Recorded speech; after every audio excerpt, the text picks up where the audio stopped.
season long, but you have to be prepared to take it up a notch every single round, and you want to do a little bit more and dig a little extra deeper, and then you have to be willing to and able to battle the highs and the lows.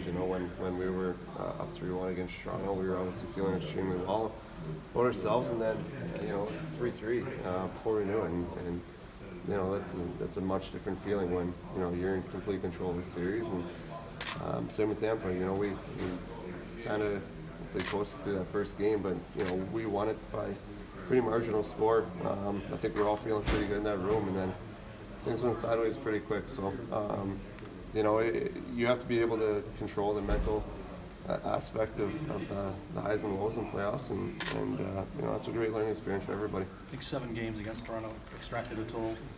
You come out of it and you win big, so it looks like not.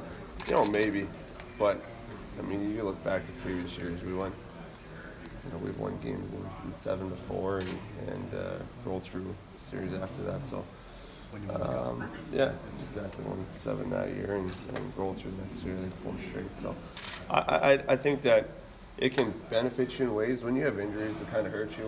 When you have a couple extra days, it's obviously nice when you get guys that are banged up. But sometimes it's good to just keep playing, especially if you're feeling good about your game, and just kind of roll through that confidence. But that's playoff hockey. I mean, you don't have any control of that. You're going to need surgery for the groin? No, I won't. Brett, I know you like to play on the edge. Did you think that became kind of over the edge at all for you in that series? Distraction at all? Well, when all that, I had no idea it was going to get this big, and that was not my intention by any means. So, maybe after, I think the media hype, I think it's even bigger now. I try to stay away from that, so I didn't really pay attention to it a ton at the time. It may have, I don't know. But yeah, I don't think I never thought for a second that it was going to get like this. Did you feel like, though, like after that point, you were off your game at all? It just seemed like you changed a bit.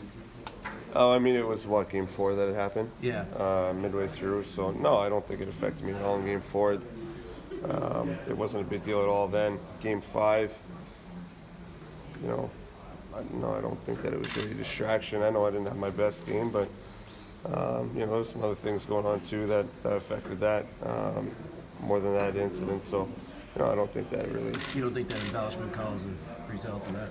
I don't know. I think that he had a tough time seeing the call. He was in the corner. So I don't think that was a result of that, no. But I don't know. I'm not him, but I don't feel like that was a result of that. I just when I look back on it and see the position he was in, I think he might have had a tough time kind of seeing the play. Did the league talk to you about some of the ice stuff that you were doing? Just after when they came out and said that they talked to me at the same time. It was the only thing they talked to me about. When Cauley called, was it a discussion, or was it just Cauley saying, cut it out? No, it was a discussion. We talked a lot. We talked for a while, actually, but we got to the point, obviously. Would you say that you missed some games of suspension and some injuries too, so it wasn't just the suspension? Would you say that next year maybe your goal is to stay in the lineup and have a chance to be a 40, 45 goal scorer in this league, probably if you're in there all the time? Yeah, after having a couple days, kind of looking back on the year and seeing what's happened, the last few days, I guess, with all the media and everything. I think the biggest thing for me now is to really take a pretty hard look in the mirror and realize, the actions, some of the things that I'm doing have much bigger consequences than I may ever think or really believe will come out of it. I've always been a pretty easygoing guy, and there's not a whole lot that phases me at all. So, I think it's kind of gotten to the point where, especially when the last thing I ever want to do is kind of bring the embarrassment, and, all my teammates and the organization that I did. Yeah, I have to be a lot better. And I know I said that in the past, but I think that's got to be the thing that I really work on the most. I think I've kind of gotten my game into a pretty decent spot, but you know, I got some character things and things that I've done that, you know, clearly need some fixing. So, you know, I think that's going to be the biggest thing that I take away from what's happened this last few days, to actually, you know, take a look and really understand that, you know, these things have much bigger consequences. Clearly, like the situation that, you know, at the time I didn't think that there was a big deal at all. I couldn't believe where it was going, that it was even people were talking about it. But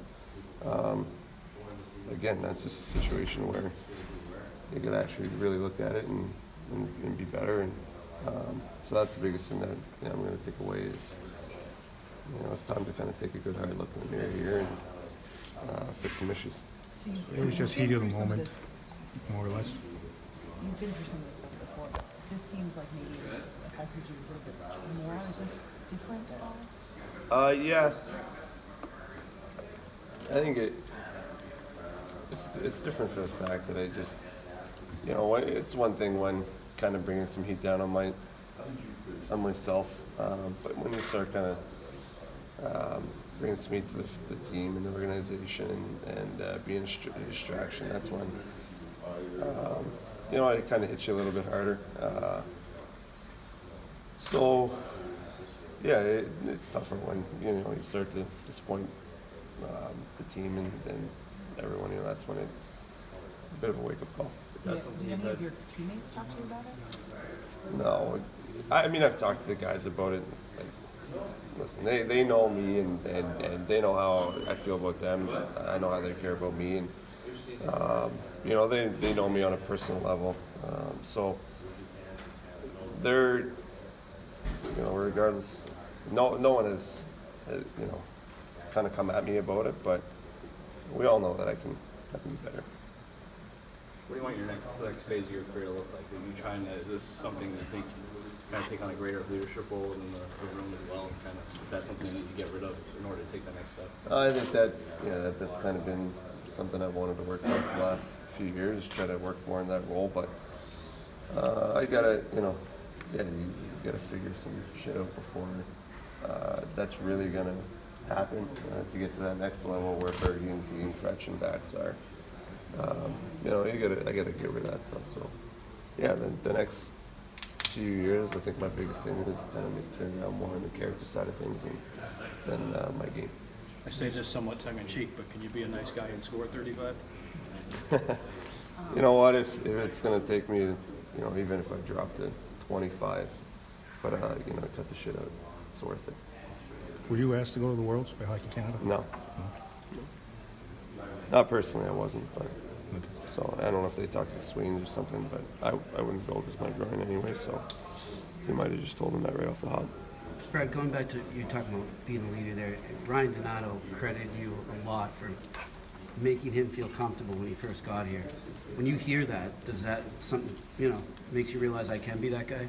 Well, yeah, I don't think that you know, I'm that far off the page. I think that I've kind of worked myself in a position where I'm there. You know, like I still do a lot of good things too. You know, I'm not all bad. So yeah, I think I can continue to help to be in that role and to work towards that role, and I feel like I have. Just, you know, there's some things that happen every now and again that gotta learn to not do. I know the feeling. It happens. Thanks, Brad.